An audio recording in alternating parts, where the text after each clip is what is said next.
న్యాయవాదులందరికీ సామాజిక న్యాయం కోరే ప్రతి శక్తులకి నేను విజ్ఞప్తి చేస్తున్నా. తెలంగాణ రాష్ట్ర ఏర్పాటు ఉద్యమాన్ని న్యాయవాదులే ఎట్లయితే ముందుండి నడిపించి విజయం సాధించారో అట్లనే వర్గీకరణ ఉద్యమంలో కూడా అదే పాత్ర పోషించాలని చెప్పి నేను అన్ని వర్గాలకు సంబంధించిన, అన్ని సామాజిక వర్గాలకు సంబంధించిన, అన్ని దృక్పథాలకు సంబంధించిన నా న్యాయవాదులందరికీ నేను విజ్ఞప్తి చేస్తున్నా.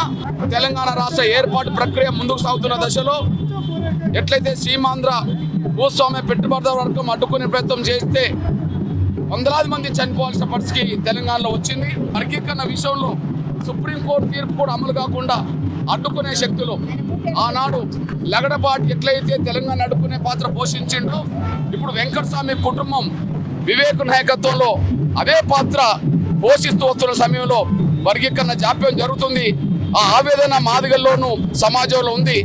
అదే సమయంలో వర్గీకరణ లేకపోవడం వల్ల ఉద్యోగ నియామకాలు చేపట్టడం వల్ల మాదిగలకు మిగతా దళిత కులాలకు అన్యాయం జరుగుతున్న ఈ సమయంలోనే తప్పకుండా వర్గీకరణ అమలు చేయాల్సిన బాధ్యత ఉన్నదనే విషయం కూడా రేవంత్ రెడ్డి గారు ముఖ్యమంత్రికి నేను విజ్ఞప్తి చేస్తున్నా.